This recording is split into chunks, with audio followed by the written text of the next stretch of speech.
Thank you all for coming to our session today. We're honored to be here speaking with you. I'm Lisa Lavasser, the Executive Director and founder of the Me2B Alliance. And with me today is Cam Gear, who has really been a foundational member of our organization since its inception, and he is currently serving on our board of directors. We're going to be talking today about measuring the ethical behavior of technology and sharing with all of you our experience of doing this. And we're going to go through these 5 sections. First of all, who are we and what are we doing? And then we want to spend some time explaining our ethical foundation. It's core to everything that we do. Third, we're going to talk about our actual process for measuring technology behavior. And then we're going to share the key learnings that we've derived through the process. And finally, we're going to be leaving you with a lot of recommendations around how you can build respectful, ethical technology. So with that, Cam's going to take it from here. Thanks, Lisa. It's great to be here at the RSA conference today, and I'd love to tell you a little bit about who the Me2B Alliance is. As the name implies, it's an organization about the relationship between me's and be's, or as we say, people and the businesses that produce technology that we use every day. The Me2B is a new kind of standards development organization, bringing together everyday people with industry to create the standard for respectful technology. We're different because our standard has to be objective and measurable. It's not traditional bits and bytes and protocol development. It's creating a way to measure the behavior of technology, not looking so much at how the company behaves or how the technology is developed, but how the tech actually treats the people that use it. And also, we use respectful and ethical interchangeably throughout this presentation. And we look at our ethical foundation, you'll understand why. We're like independent crash testing for automobiles, but for connected technology. We're evaluating connected tech for potential risks and harms to people.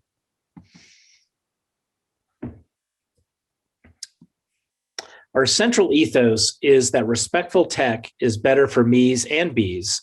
Research has typically centered around more corporate or organizational behavior, but there is a growing research to support the hypothesis that respectful technology or an ethical behavior of technology is likewise better for business. For instance, in this 2019 research from Cisco, illustrates the value of a privacy investment. Additional research is needed to prove the hypothesis that respectful technology is better for business, and we expect to see more of that and drive much of that research.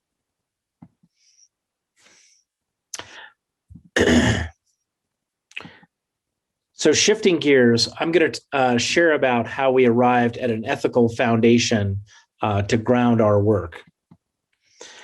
There is no universal ethic, but we needed a foundation. And so we looked at a number of things, including the United Nations Declaration of Human Rights, the US Constitution, moral foundations theory, even the World Economic Forum Sustainable Development Goals, but kept coming back to social norms in the physical world as guidance. Ultimately, we landed on the characteristics of healthy human interpersonal relationships, because technology is becoming more person-like, and our relationship with technology is becoming more like interpersonal relationships. The relationship framing is really critical, especially when you consider how many relationships we have with connected technology. As you know, in your own business experience, the number of these relationships is even higher. Research from LastPass in 2017 showed an average of nearly 200 online accounts per business person. And this was all before COVID, where suddenly we become reliant on services that allow us to work and learn from home. So considering how we think about relationships, technology should treat us like a good friend or at least a polite stranger. In short, technology should be respectful. So what we did was look at the attributes of healthy human relationships from psychology, and we synthesized a list of those attributes into this list, which we call our Me2B rules of engagement. Specifically, we crafted these to apply to products and services. A word about privacy and data. As you can see, we don't use those words here, and we feel the focus is too narrow. Instead, we focus on respect and respectful behavior. So now I'll turn it over to Lisa, who will share how to measure technology behavior. Thanks, Cam. So how do we go from these broad principles to actual measurement? That's the challenge. And when we began our work at the beginning of 2019, we envisioned a kind of serial process, somewhat serial process, starting with creating a framing and vocabulary, drafting the specification, validating the specification with everyday people, and then finally applying the specification through measurement. It all seemed very clean and tidy, but the reality has been a little different. In practice, what we've done is we created the Me2B relationship framework, and then we drafted the spec. In fact, we drafted the spec a couple of times. We ran several courses of validation through ethnographic research, and then we refined the spec, and then we started measurement, and then we found out our language wasn't precise enough, and then we had to update the spec from that and redefine the spec. So it's been a little bit of a more iterative and frenetic process, frankly. And so what I want to do is go through each of these in a little bit more detail and explain a little bit what goes on in here.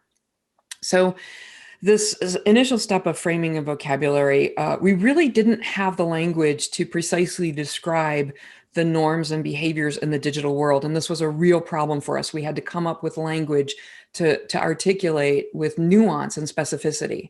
So we created a framework, and it's really oriented around this Me2B relationship, in particular, the digital Me2B relationship, which I'd like to share with you today. So Me2B relationship seems like a pretty intuitive thing, but it's actually quite layered and nuanced. And so this is Alice, and she has just unboxed her iPhone.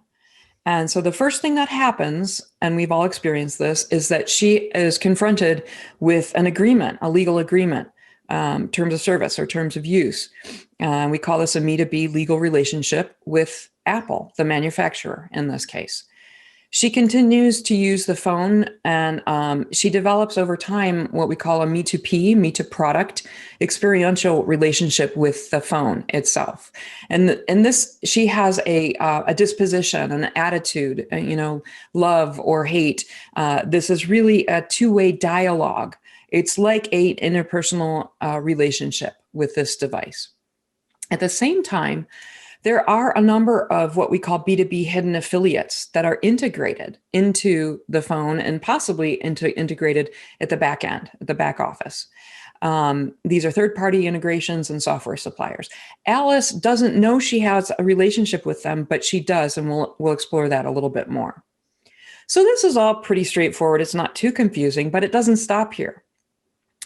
Alice continues to use the phone. She goes to the App Store and downloads the Chrome browser. And of course, the first thing that happens is she has to set up a Me2B legal relationship with Google. And then she starts to use the Chrome browser, and she develops a Me2P, Me2Product experiential relationship, this two-way dialogue with the Chrome browser. Note what happens to the phone. It becomes what we call a Me2T or Me2Technology enabler relationship.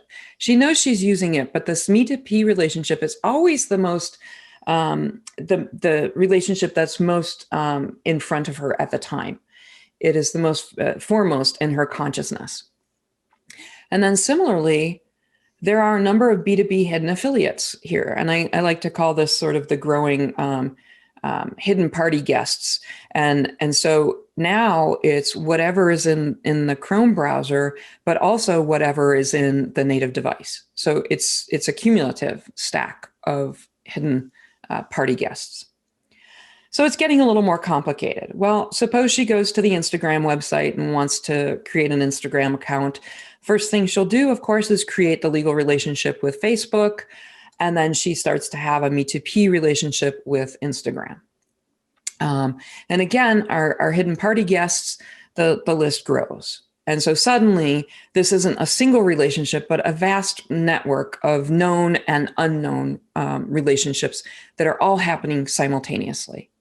So when we think about the scope of what the Me2B Alliance is doing when it's measuring behavior, we're mostly looking at what's happening visibly in the Me2P and Me2T relationships, as well as invisibly in the B2B hidden affiliates. Another key foundational piece of framing for us is looking at the Me2B and Me2P relationships over time. So once again, we turn to human psychology, and this is a human relationship model from psychology that just shows the arc of a relationship, and this is pretty intuitive for most of us. This is idealized. No relationship is ever this clean, typically. But this is a good framing for us to kind of get more specific about what happens in our digital Me2B relationships. So here we're going to focus on those. And I want to just point out one fundamental aspect of this diagram. You'll see that there are two main areas in the slide, dark gray and a light gray. The dark gray is what we call anonymous. We believe people have a reasonable expectation of anonymity until a point in time where they say otherwise. This is, of course, not actually true today in digital Me2B relationships, but this is what we are aspiring to achieve, frankly, in the digital world. So, and this is really drawing from the social norm of like when we go into a store, we have a reasonable expectation of general anonymity. And we believe that should be preserved in the digital world. And in fact, browsers are called browsers, and they should be supporting, the norm of window shopping and anonymity. So a key term that we've developed here to define what happens over time in this digital world, in these digital Me2B relationships, is a Me2B commitment.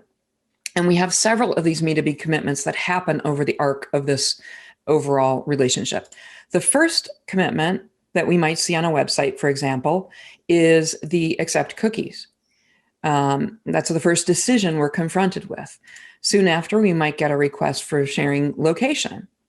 We might perform a one-off transaction. We might grow to like the service, and we might want to sign up for promotional communications. We might want to sign up for a loyalty program. And the pinnacle for us is this, what we call Me2B marriage, where we sign up for an account. We ask to be remembered, recognized, and personally responded to. We believe that is something that grows. This is also the pinnacle of trust, right? I don't want to get married until I am feeling very trusting of the service that I'm using. We might also at some point end the marriage and delete the account or ask that our relationship be severed. And each one of these commitments kind of has a behavioral economics calculus to it. Like we decide whether or not the deal, the quid pro quo, is appropriate, and whether or not we want to actually pursue that commitment for every single one of these. And that all seems pretty intuitive. I think we can all kind of relate to these commitments, but it's actually much more complicated to that. Remember those hidden party guests that we talked about? Well, the reality is that instead of having this nice sort of vertical time slice of when I am remembered, recognized, and responded to, it's really not like that. There is this parallel dataverse where sort of as soon as I open a website or open an app, there is remembering, recognition, and identification happening. And this is often called the data layer in the browser world.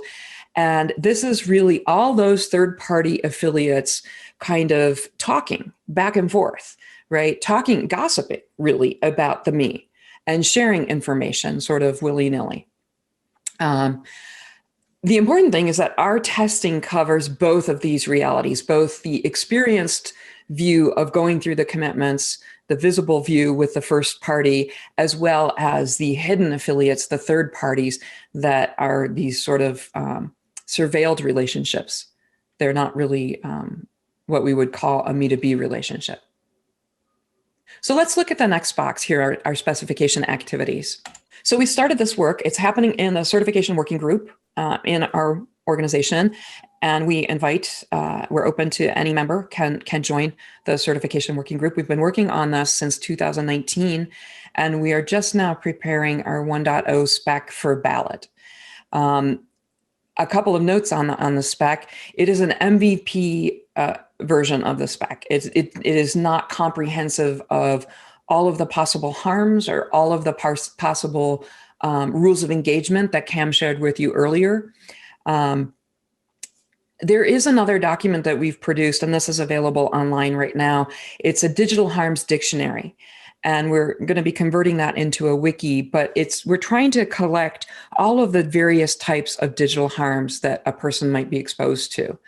And at some point, we envision that our respectful tech specification will address all of those digital harms. And that's when we'll know our work is done. That will take a very long time. But that is what I mean when I say that it currently does not address all of the potential digital harms, but we hope that someday it will. Moving into the validate and listen stage, we've conducted several ethnographic and qualitative research projects to better understand what people most want and need to know. We learned from our earliest research that there were two key concerns. Oops. Sorry, folks. There were two key concerns. The first key concern relates to whether or not they were getting a fair deal. And in particular, what is the cost of free? People in our research expressed some general uneasiness and a great deal of resignation, that they basically had to just take what was offered to them. They didn't really have any volition. They didn't have any agency or choice in the matter. They did have a sense that the supplier and consumer line was muddy and was hazy, and that they were somehow involved in supply, unusually in the digital world. But they didn't really have an ability to assess the deal. So we learned that providing some kind of assurance around the fairness of the deal was important to people. The second thing we learned is that people are keenly aware and concerned about security lapses, credentials breaches, and identity theft in particular. When we later tested some of these assurance marks, these little icons that you see on the slide here, we actually had one of the participants laugh out loud when we shared the security assurance mark, and they explained that, well, that's just impossible. And he wasn't wrong, right? I mean, it is kind of impossible to assure security. And our certification really does a kind of light touch on security. We're not going deep into security. There's plenty of security standards and specs out there, and we're just confirming that they're being adhered to at a sort of high level. We added these two other categories here, agency and control. It was clear that people felt like that was science fiction due to that resignation of just, this is what we get. Even though it felt that way, we knew that it was going to become important to people, and it is an important part of our testing and our respectful tech spec. We also added in private by default. We really wanted to surface this, what we call respectful defaults, and making sure that the product out of the gate, you don't have to basically go tinker with settings in order to have a private experience. Again, drawing from norms in the physical world. We have kind of private by default is our social norm. So finally, moving into the measuring state. We have been doing what we call early certification testing of websites and mobile apps for the past year or so. And this is really validating the specification and also hearing from vendors and makers of technology what resonates and what doesn't in our certification spec. our scoring goes from -3 to +1. Again, if you think like we're automobile crash testing, we're really more interested in the nuance of the potential risks and harms. So that scale goes from -1 being somewhat disrespectful or potentially risky to -3, where there is a rather large potential for harm or risk. 0 is a great score for us. No harm detected. That's terrific. That's awesome. +1 is even better. It means that the vendor is taking some extra care, doing something outside of their norms to take extra care of the end user of the technology. So what have we learned throughout all of this process? Well, first of all, a big thing is if you can't name it, you can't measure it. And we didn't have the language. We really had to get the clarity of those Me2B commitments to be able to say and to measure and test each one of those commitments against our criteria. A cute alternate name for this is what happens in vagueness stays in vagueness. And that's certainly the case. Also, this is kind of almost a rhetorical observation, but translating principles into measurable criteria is really hard. It's really hard. We knew it was hard going in. It was even harder. It continues to be challenging as we go. And this continues to be a place where we have to work extra hard. Another key learning is that virtually all digital technology has potential risks and harms to the end user. That's what we're finding. Now, where it is in the spectrum of -3 to -1, that's where the nuance is important. Another key observation here is that parallel dataverse that I shared with you is much more harmful to me than the visible world. Many of those risks are actually kind of endemic from the platform infrastructures themselves. So one interesting point is what happens when we remove the third-party cookies, which I think we all know here is well underway. And one of the concerns we have is, will this dynamic of removing third-party cookies actually kind of expedite the process of forcing people into a Me2B marriage and essentially forcing more identification and more credentials, and thereby also increasing risk, right? Kind of building that population of credentials that you're having to keep track of as a vendor. I don't know if this will happen, but there's some indication that there will be a movement to gather more first-party data. I'm seeing a lot of marketing buzz about that. So finally, the passing score threshold is hard. We don't have a clear indication of what that is. It's somewhere between probably -1 and -2, and it's likely to be contextual depending on the industry vertical. So this is going to take us some time and a great deal of testing across a number of products in order to figure out where is the certification passing threshold. This will be coming probably throughout, this year into next year, well into next year, before we have clarity on where that passing threshold is.